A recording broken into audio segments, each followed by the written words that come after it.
Creo que a todos les llaman la atención los milagros. Y los milagros, es decir, los hechos sobrenaturales que encontramos en la palabra de Dios. Hay muchos milagros, especialmente en el libro de Hechos. También se plasman muchos milagros. Los evangelios plasman milagros. Sin embargo, los milagros no fueron consignados ni registrados en la Escritura para demostrar que Dios existe. No. Por lo tanto, los milagros tienen otra función en la Escritura y es respaldar la autenticidad de la palabra de Dios. Los milagros autentican el mensaje. Y justamente el Señor Jesucristo vino a cumplir la palabra de Dios. Su nacimiento milagroso y cada detalle de lo que rodea a el nacimiento de nuestro Señor Jesucristo es sobrenatural para hacer realidad la promesa de los profetas anunciada desde tiempos antiguos. Todo lo que rodea el nacimiento de nuestro Redentor es sobrenatural para autenticar, respaldar la autoridad de la palabra de Dios, que Dios cumple su palabra y la seguirá cumpliendo. Y por eso es mi argumento en esta mañana. Quiero persuadirlos, quiero convencerlos a partir del texto de la palabra de Dios, que el anuncio del nacimiento de Jesús demuestra que Él es el Rey prometido que vino a salvar a los pecadores. El anuncio del nacimiento de Jesús, nuestro Señor, demuestra que Él es el Rey prometido que vino a salvar a los pecadores. Y quisiera dividir el texto para una mejor comprensión en tres partes. El texto que acabamos de ver del Evangelio de Lucas, en primer lugar, vamos a comprender que necesitábamos su humanidad, versículos 26 al 28. Necesitábamos que Jesucristo fuera humano. Necesitábamos su humanidad. Nosotros la necesitábamos. En segundo lugar, necesitábamos su realeza, es decir, que Él es Rey. Los versículos 29 al 33. Y finalmente, necesitábamos su deidad, es decir, que Él fuera Dios. Versículos 34 al 38. Entonces, en primer lugar, el texto de la palabra de Dios que acabamos de leer, versículos 26 al 28, nos muestra que necesitábamos su humanidad. Y por eso Lucas el evangelista aclara en el versículo 27, 2 veces menciona la palabra virgen a María. Ha pasado 6 meses desde que el ángel Gabriel había anunciado también el nacimiento de Juan a Zacarías. Y ahora el mensajero de Dios, Gabriel, se está dirigiendo a una ciudad o a una aldea más bien de Galilea llamada Nazaret. Y él quiere mostrar a través del texto de esa investigación que ha hecho que María es virgen por 2 razones. En primer lugar, para que no quede ninguna duda de que él nació de una mujer. Y en segundo lugar, para demostrar que su maternidad no proviene de ningún hombre. Que su embarazo, jamás ningún hombre ha tocado su cuerpo. Entonces Lucas quiere convencer a su audiencia y a nosotros también de que lo que ocurrió allí es un acto netamente de Dios. Y por eso el ángel Gabriel va a Nazaret. ¿Qué esperaría la clase religiosa que sucediera con el nacimiento del rey esperado, el anuncio del rey? Que naciera en una ciudad donde en la ciudad de los reyes, o más bien, en la ciudad religiosa donde todos esperaban, en Jerusalén. Sin embargo, no es allí donde ocurre este nacimiento. Él va a Nazaret a anunciar a María. Nazaret era una aldea agrícola, está al suroccidente del mar de Galilea, y Nazaret tenía poca reputación en cuanto a la religión. Parece ser que allá no sabían mucho de la escritura, tenían esa fama, y por eso se le llama ese entorno donde queda Nazaret, Galilea de los gentiles. Y allí encontró a una mujer, a una virgen que estaba comprometida. La versión de la Nueva Biblia de las Américas dice muy claramente, una virgen comprometida para casarse con un hombre. Ella estaba legalmente comprometida. Ahora, ese compromiso era tan serio, lo que está ocurriendo allí en el primer siglo, cuando se comprometían, estaban, en algunas versiones dice, desposada. Era como un matrimonio, solo que no vivían juntos. Y romper ese compromiso era como divorciarse. Ellos no vivían juntos, pero había un compromiso matrimonial. Generalmente duraba como un año. Entonces, durante ese año, el novio preparaba el hogar para su novia y ella se preparaba para su nueva vida. Sin embargo, María, esta joven, tenía algo en particular, también era, y su esposo, su potencial esposo José, eran de la casa de David, es decir, descendientes del rey David. El ángel irrumpe en ese momento, en esa aldea desconocida, a esa doncella que nadie tampoco quizás reconocía, y le da un anuncio que a ella le impacta sus palabras.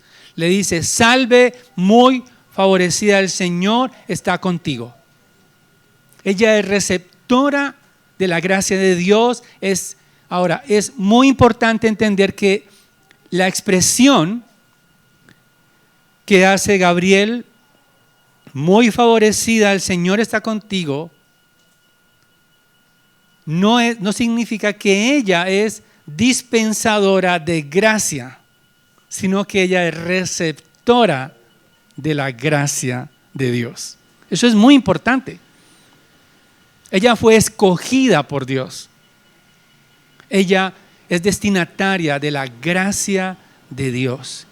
El Señor está contigo, nos recuerda Isaías capítulo 7, versículo 14, porque dice el profeta también allí: por tanto el Señor mismo les dará una señal, esta señal: una virgen concebirá y dará a luz un hijo y le pondrá por nombre Emmanuel, que es Dios con nosotros. Entonces, el ángel Gabriel está diciendo: el Señor está contigo, muy favorecida, estás llena, o más bien destinataria de la gracia de Dios. Ahora, en algunos manuscritos no se consigna lo que vemos aquí en el versículo 28. El Señor está contigo, pero la expresión bendita eres tú entre las mujeres no está en algunas versiones. Eso tenemos que tenerlo presente.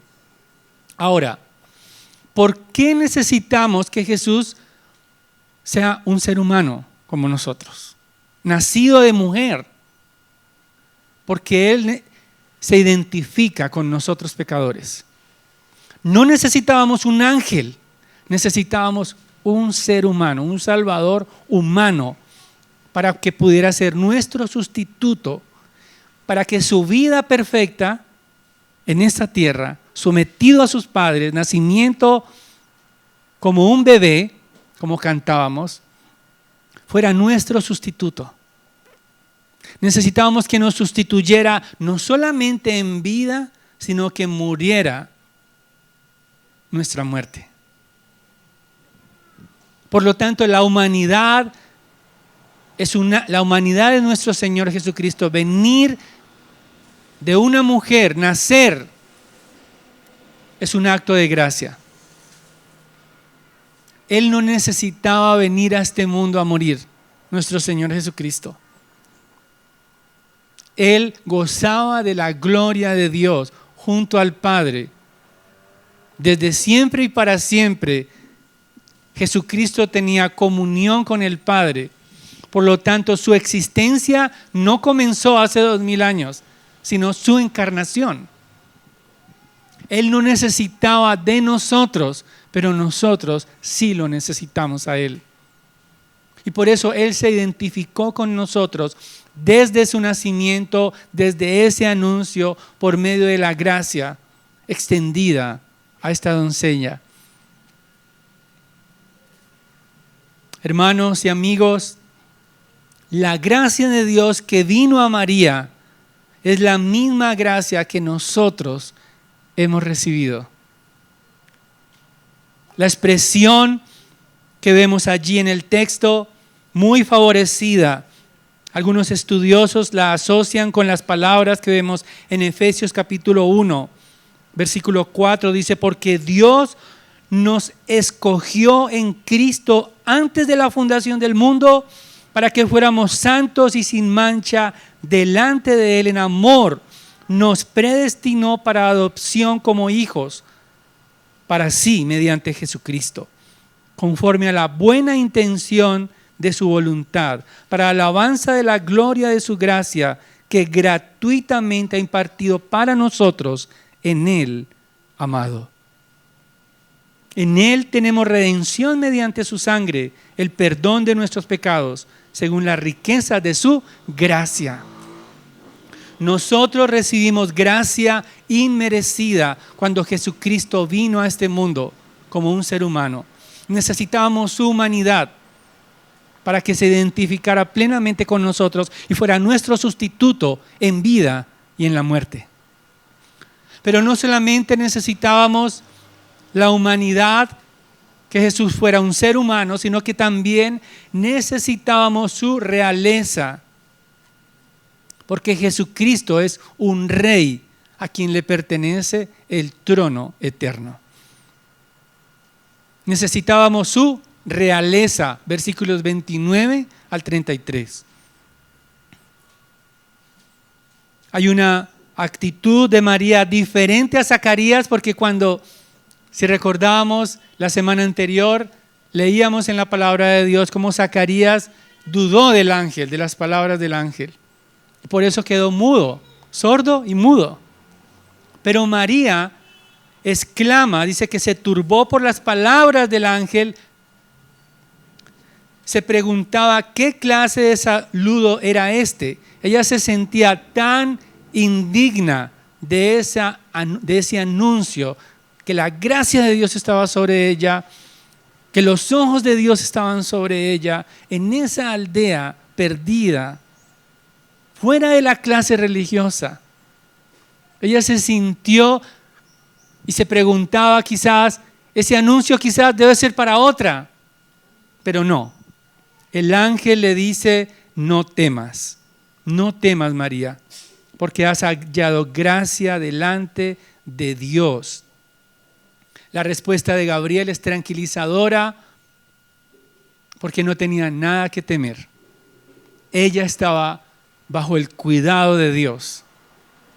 Tendría un hijo que salvaría al mundo, el Mesías. El ángel le dice en el versículo 31, concebirás en tu seno y darás a luz un hijo y le pondrás por nombre Jesús. El nombre Jesús viene del hebreo, del idioma hebreo, de la misma raíz del nombre Josué, que significa Yahweh, o sea, el Dios de Israel es salvación. Y necesitamos un Salvador que sea rey, que conquiste el pecado, que derribe a sus enemigos, entre ellos la muerte. Necesitamos un rey revestido de autoridad y de gloria. Necesitamos la realeza de nuestro Señor Jesucristo, y por eso el ángel le dice será llamado Hijo del Altísimo. Esta expresión, Hijo del Altísimo, destaca la divinidad y la realeza de nuestro Señor Jesucristo. Hijo de significa lo mismo que en el idioma original. En otras palabras, el hijo que tendría María sería altísimo, en lo más alto de la autoridad que todos pudiéramos imaginar.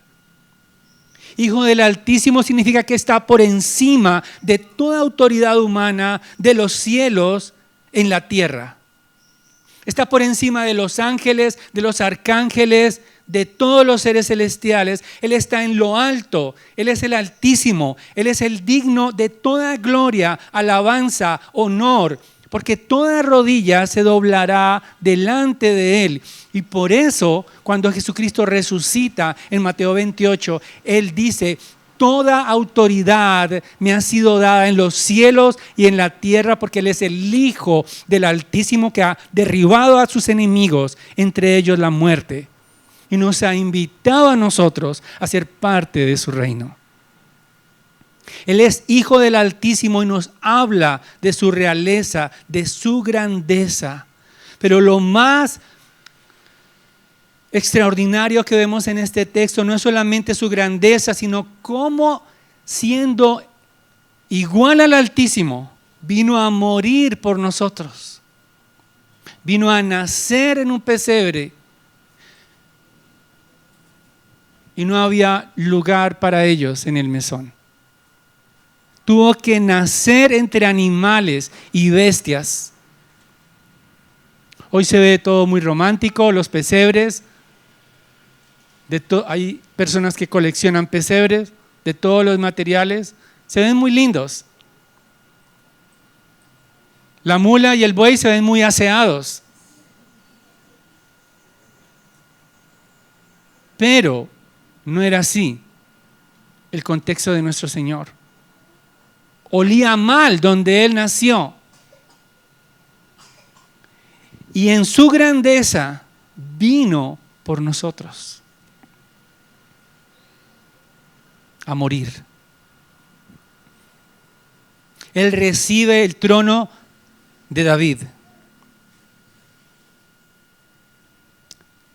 Dice el versículo 32, este será grande y será llamado Hijo del Altísimo, y el Señor Dios le dará el trono de su padre David y reinará sobre la casa de Jacob para siempre, y su reino no tendrá fin. Y hay dos pasajes que nos recuerdan este texto. Leíamos 2 de Samuel capítulo 7, la promesa dada a David por Natán, por el profeta Natán: un heredero tuyo recibirá el trono eterno. Pero además también nos habla de Daniel capítulo 7, versículos 13 y 14. Su reino no tendrá fin. El Hijo del Hombre, del que habla Daniel capítulo 7, cuando ve las visiones, ve un Hijo de Hombre cuyo reino no tendrá fin. Y vemos más adelante en el Evangelio de Lucas como el término Hijo de Hombre lo repite Lucas en todo su Evangelio, muchas veces, para recordar que Él es aquel que anunció el profeta Daniel, que su reino no tendría fin. Él es el Hijo del Hombre, identificándose con nosotros. Pero no es un reino como los reinos de este mundo que anhelan territorialidad, que anhelan un ejército poderoso para doblegar, para conquistar, para someter a otros por la fuerza.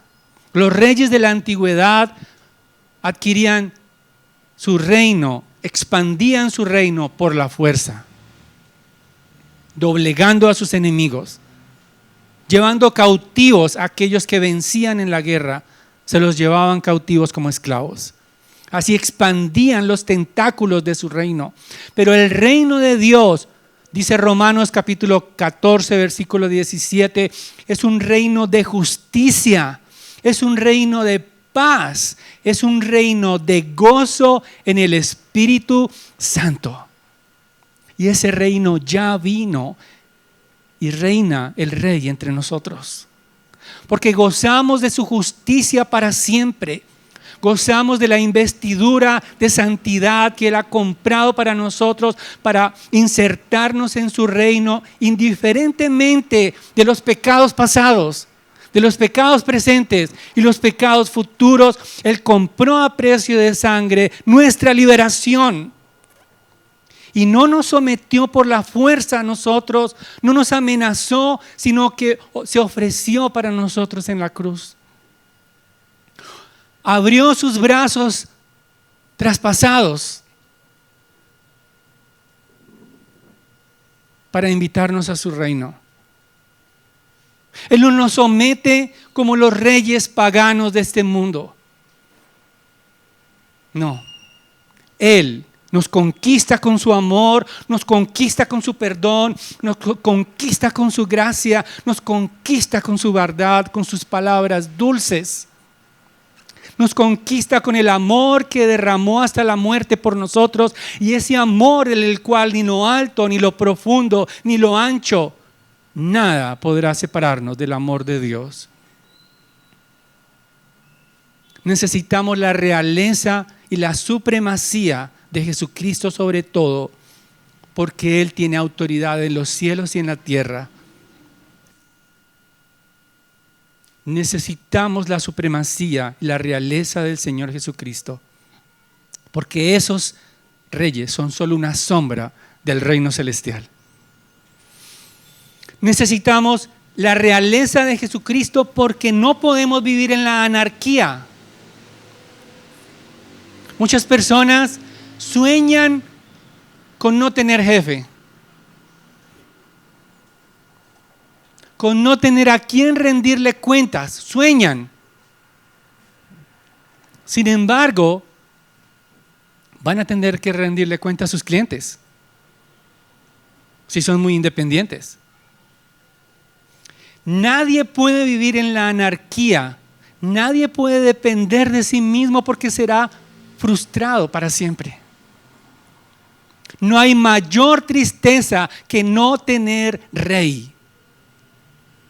No hay mayor tristeza que deambular por este mundo a tientas, sin dirección, sin liderazgo. Por eso el Señor Jesucristo dice que Él vino a las ovejas y se compadeció porque eran como ovejas que no tenían pastor, porque estaban sin rumbo.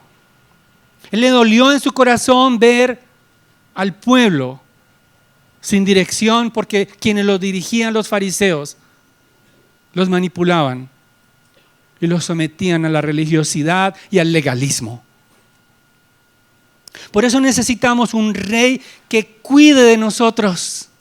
Necesitamos la realeza de nuestro Señor Jesucristo para tener a aquel que nos defiende delante de los enemigos, aquel que defiende nuestro corazón cuando venga el enemigo a acusarnos, a traer culpa a nuestras almas. Él, el Rey de Gloria que venció en la cruz, vendrá y le dirá: yo pagué por ellos.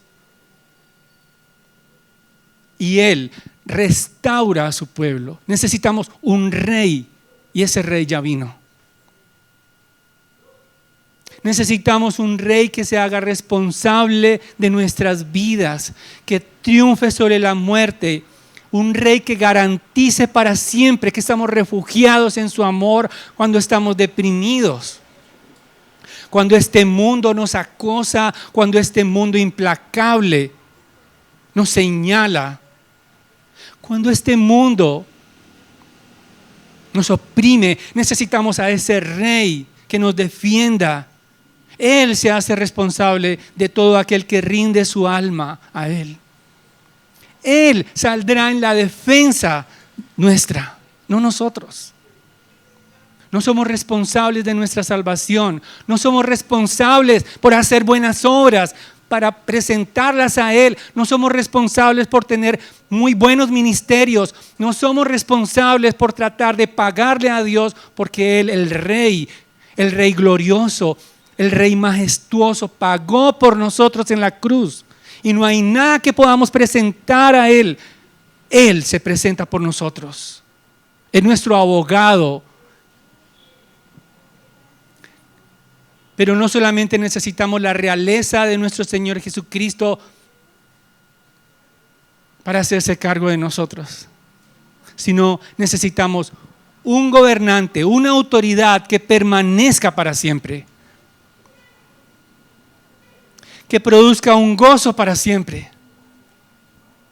No sé si a veces, cuando la estamos pasando bien, decimos, ay, ¿cómo me gustaría atrapar este momento? Disfrutando del tiempo con la familia, disfrutando ese paisaje. ¿Sí? ¿Les ha pasado?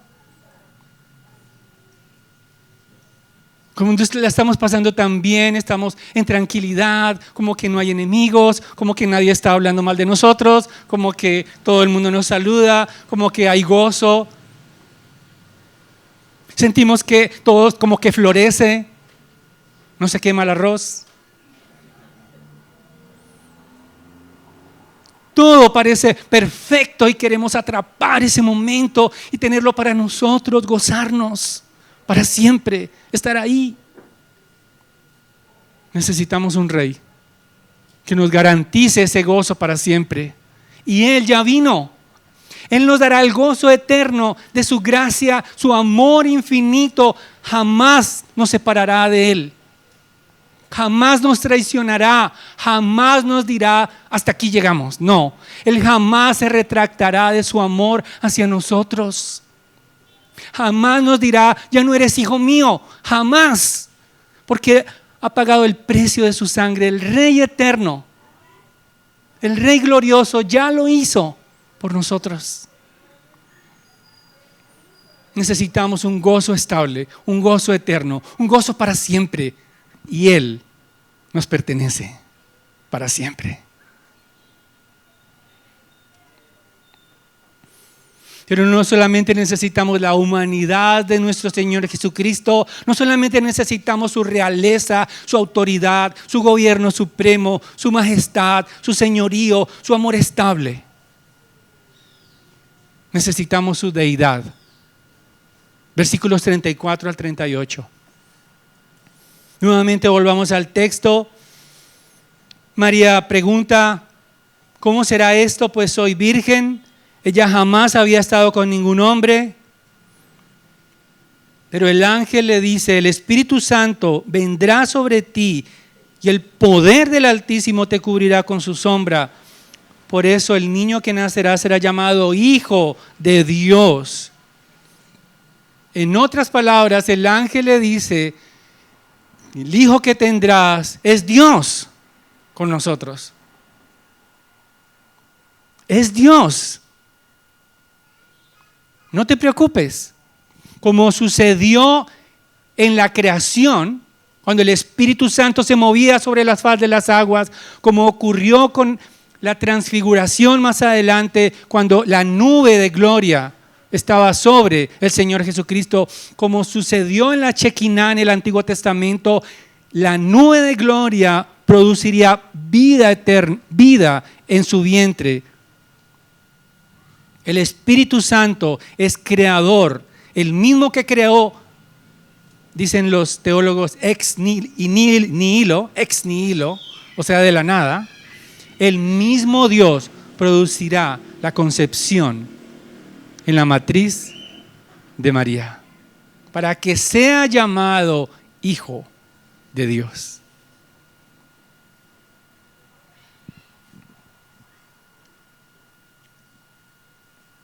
Este título refleja la concepción milagrosa de nuestro Señor Jesucristo y nos muestra su deidad, su divinidad. Él es Emmanuel, Dios con nosotros.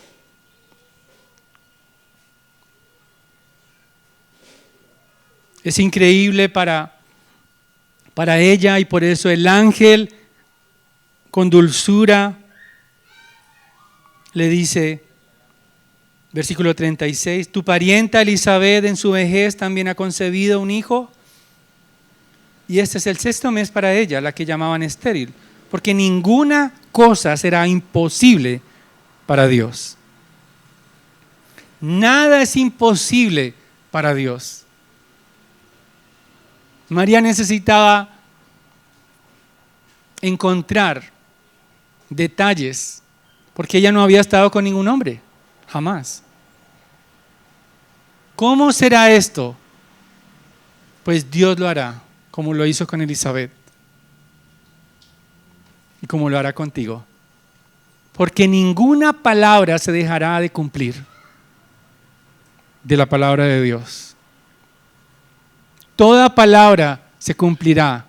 Los cielos y la tierra pasarán, pero mi palabra, dice el Señor, no pasará. Es para siempre su palabra.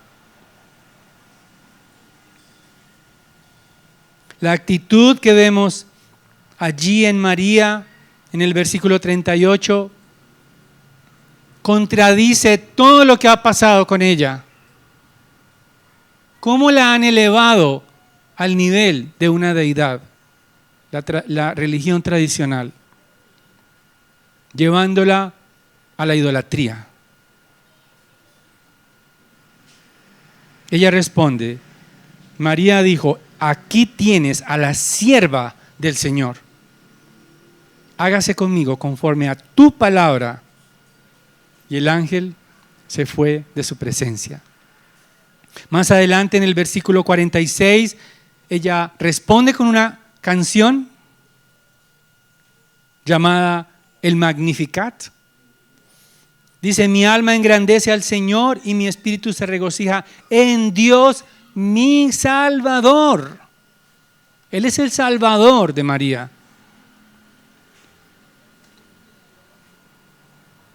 Esa actitud de María dispuesta a hacer lo que Dios le dice en obediencia. No pregunta nada más. No pide más detalles. Dice Michael Horton en su libro El redescubrimiento del Espíritu Santo.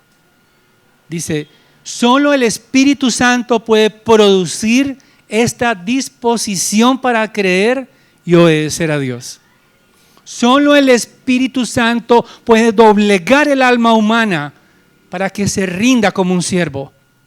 Solo el poder del Espíritu Santo puede transformar la incredulidad en fe para llegar a morir por nuestro Redentor. Solo el Espíritu Santo doblega el orgullo humano.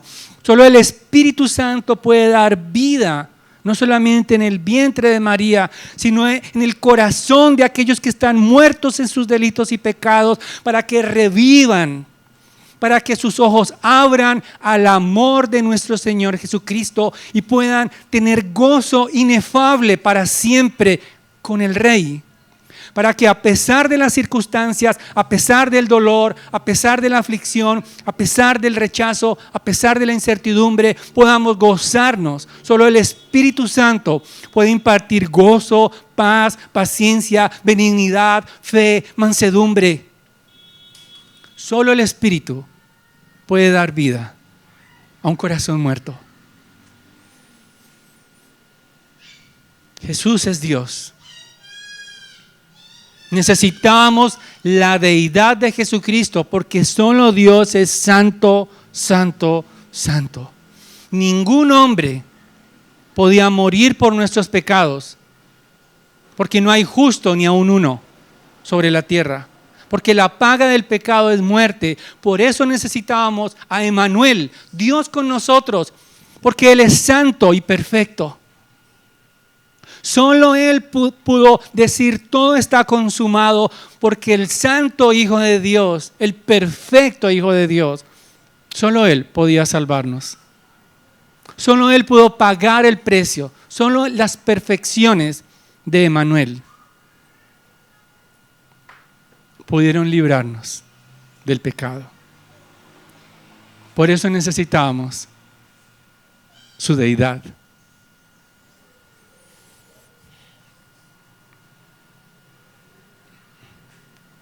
Hermanos, Jesús ha prometido estar con nosotros todos los días. Él es Dios con nosotros. No temas lo que pasará en el futuro, no temas los recuerdos del pasado, no temas como María, confía en nuestro Redentor. que es Dios con nosotros. Su palabra no volverá vacía. Su palabra producirá fruto en los corazones, donde germinará la fe, la justicia, la piedad, la obediencia. Y Él ha prometido completar su obra en nosotros. La obra que ha comenzado en cada uno de nosotros, Jesús es Dios, la perfeccionará para recogernos, para librarnos, para abrazarnos para siempre.